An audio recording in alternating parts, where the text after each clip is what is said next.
O papel do analista na investigação psíquica. O trabalho analítico busca tornar consciente o conteúdo inconsciente da mente. Esse esforço se aplica igualmente ao id, ego e superego, sem distinções. O analista se posiciona de forma equidistante entre as três instâncias psíquicas. O desafio da neutralidade analítica.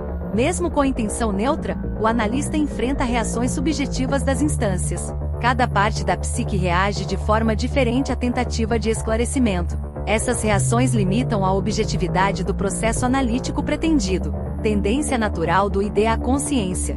Os impulsos do id tendem espontaneamente a emergir na consciência do sujeito. A análise reforça esse movimento natural, auxiliando sua manifestação. Assim, o analista aparece como um facilitador ou libertador desse conteúdo. Análise como ameaça ao ego e superego.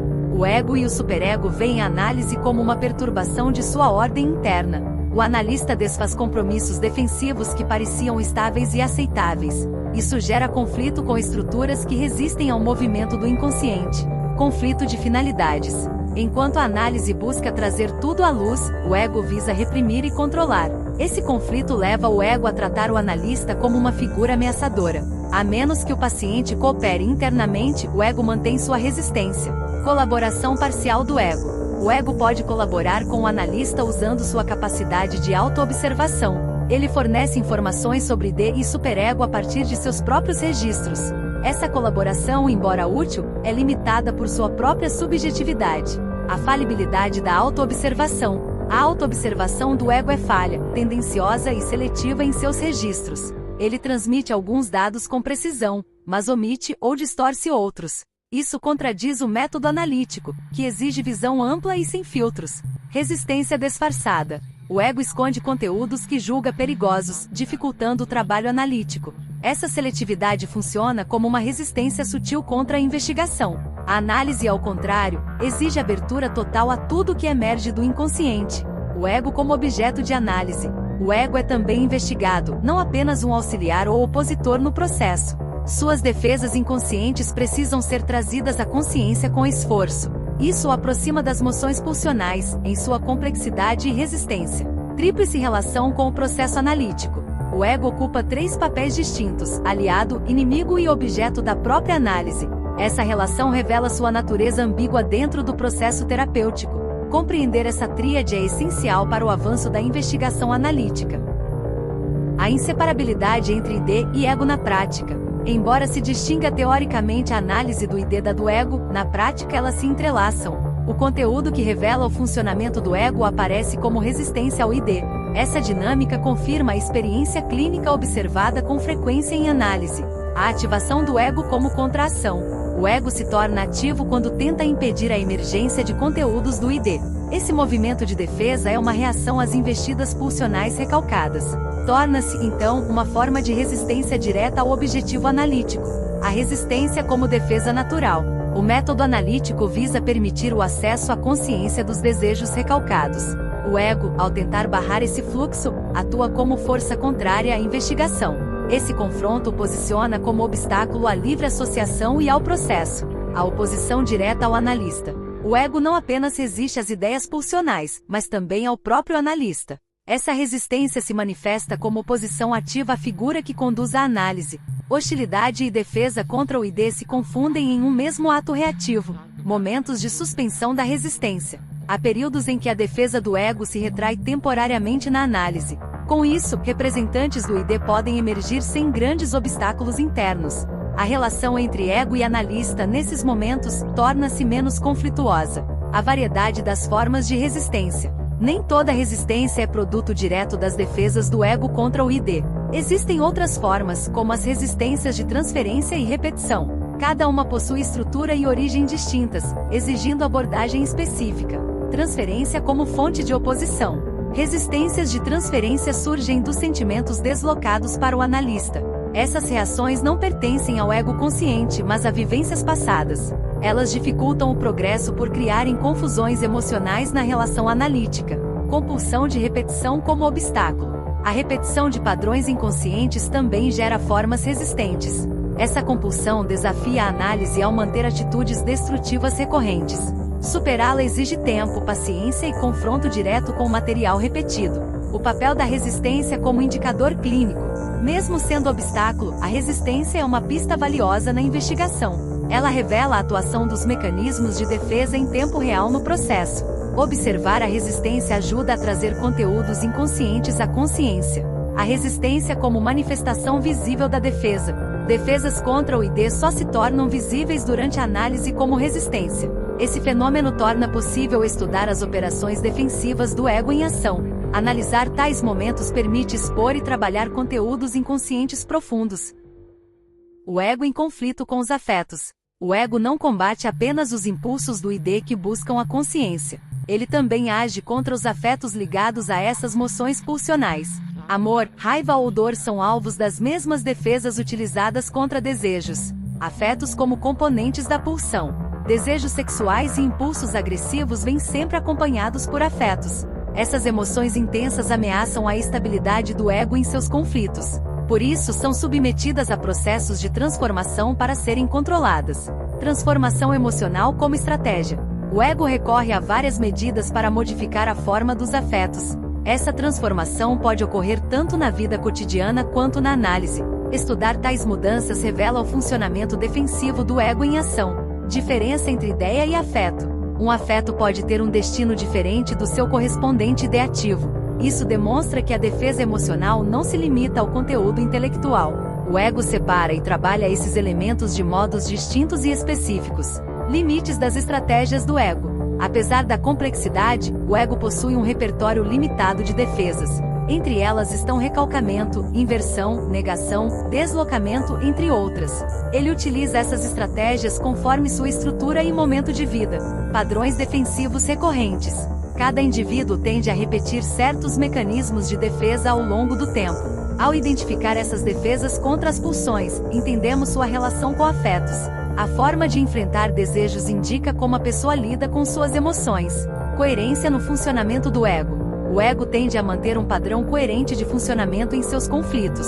Se um paciente suprime afetos, ele provavelmente suprime também ideias ligadas. Isso permite prever como reagirá frente à análise ou às associações livres. Defesa contra a emoção indesejada. Transformações como negação ou supressão servem para ocultar o afeto. Essas respostas impedem que a emoção interfira no equilíbrio psíquico. É uma forma de defesa tão poderosa quanto o recalcamento da ideia. Expressão ou supressão. O dilema interno. O ego está sempre diante da escolha entre liberar ou reprimir os afetos. Esse processo molda o comportamento, os sintomas e a resistência clínica.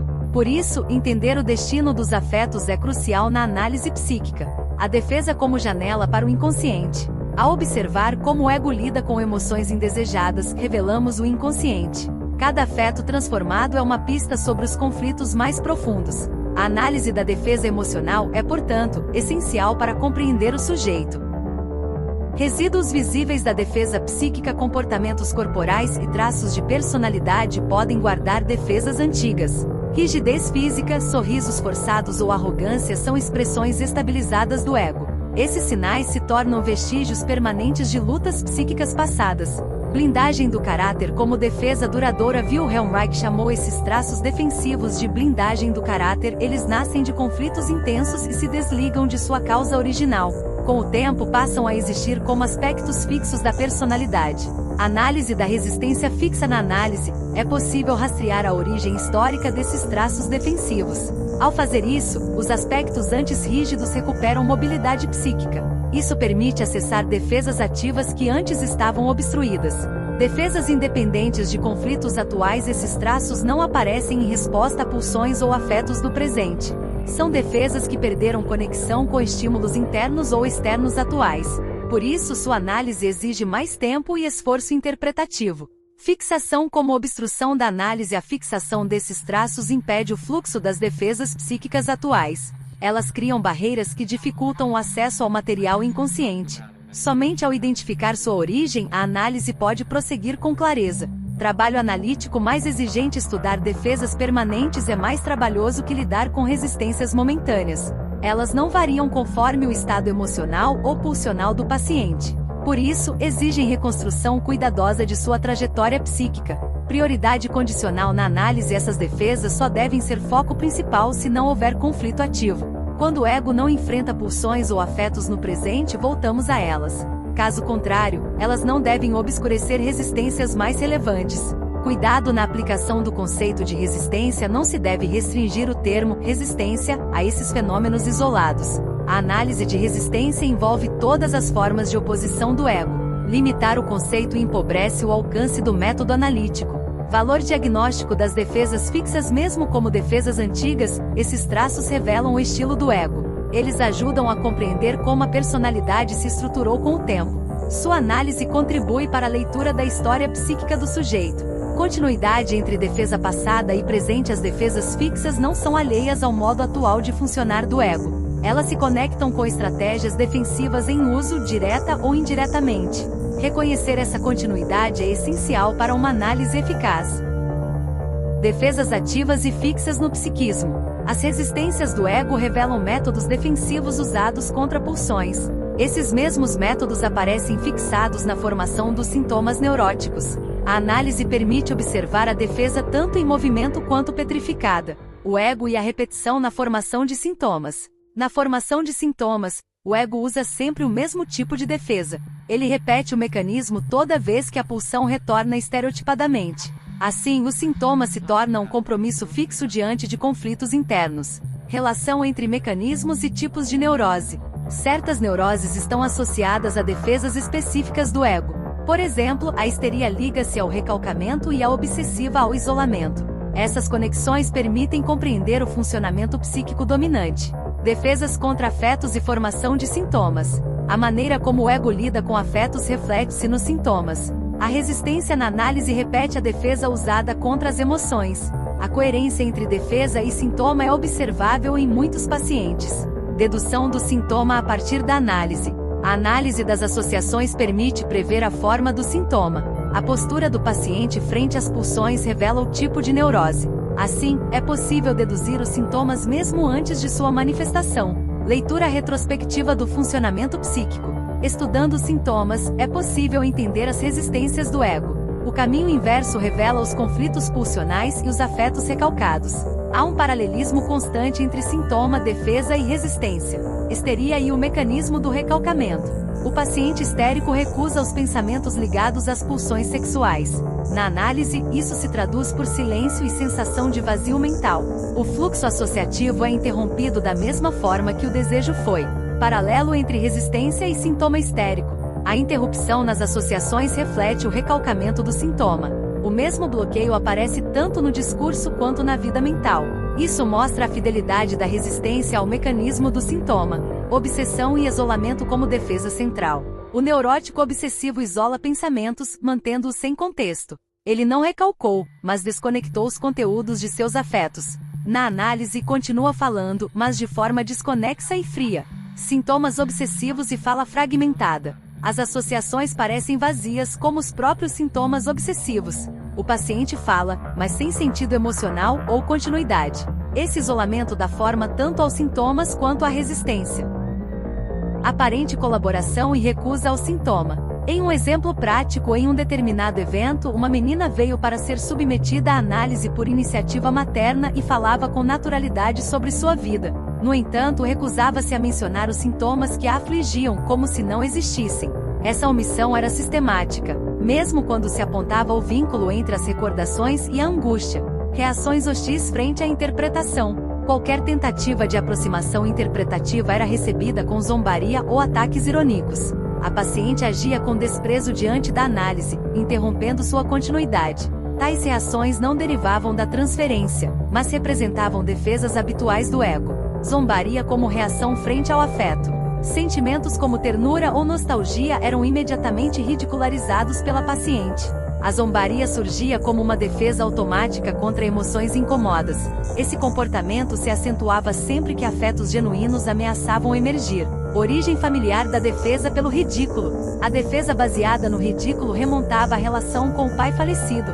Ele atestava emocionalmente, expondo seus sentimentos com sarcasmo. Essa vivência contribuiu para a construção de um mecanismo defensivo duradouro. Ordem técnica para abordagem da análise.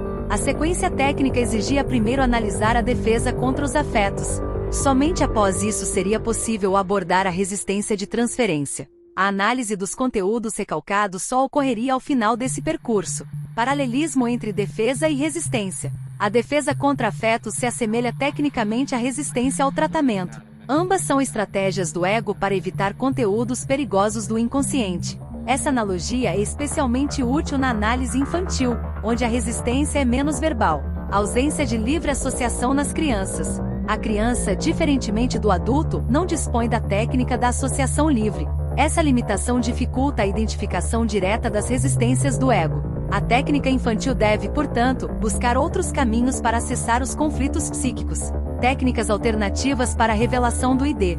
Sonhos, desenhos, fantasias e jogos oferecem acesso ao conteúdo do ID. Esses elementos substituem a associação verbal com eficácia relativa. No entanto, não fornecem acesso direto às defesas do ego, que permanecem ocultas. Limitação técnica e ênfase no ID. Dado o foco nos conteúdos lúdicos, a análise infantil tende a privilegiar o ID. Com isso, perde-se a possibilidade de observar o ego em funcionamento direto. A compreensão do ego depende de outros métodos de observação. Aproximação inglesa entre jogo e associação. A escola inglesa considera o brincar infantil como forma equivalente à associação.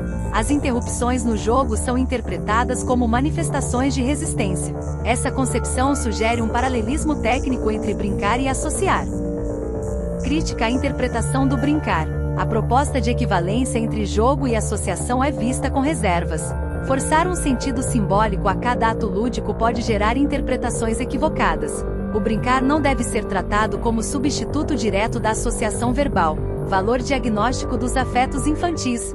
Os afetos da criança são geralmente mais acessíveis e identificáveis do que nos adultos. Momentos de ciúme, alegria ou decepção são compreendidos no contexto imediato. Observar as alterações nesses afetos permite investigar as defesas do ego. Transformações afetivas e intervenção do ego. Quando o afeto esperado é substituído por outro, infere-se uma ação do ego. Essas mudanças indicam defesas como inversão, recalque ou formação reativa. A técnica deve explorar essas distorções para revelar a dinâmica defensiva. Inversão da angústia em agressividade. Um menino, diante da angústia de castração, exibia entusiasmo militar. Essa reação representava uma inversão do afeto temido em expressão agressiva. O mecanismo defensivo evitava o sofrimento psíquico por meio da substituição ativa. Afeto convertido em reação somática. Uma menina frustrada por não ser escolhida para um papel, reagia com tremor nos lábios.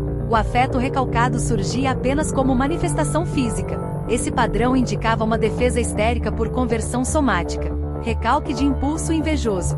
Outra paciente apresentava inveja fortemente recalcada do irmão mais novo. Esse afeto não emergia diretamente, mas aparecia através de jogos simbólicos. Seu ego impedia a vivência consciente do sentimento, desviando-o para a fantasia. Formação reativa e supercompensação. A menina se colocava como maga poderosa para negar a inferioridade frente ao irmão. Esse comportamento constituía uma formação reativa ao impulso invejoso. A defesa obsessiva encobria o afeto original com atitude de onipotência. Tradução técnica das defesas afetivas. O analista pode interpretar os afetos deformados como pistas das defesas em ação. Cada expressão afetiva distorcida equivale a uma resistência do ego.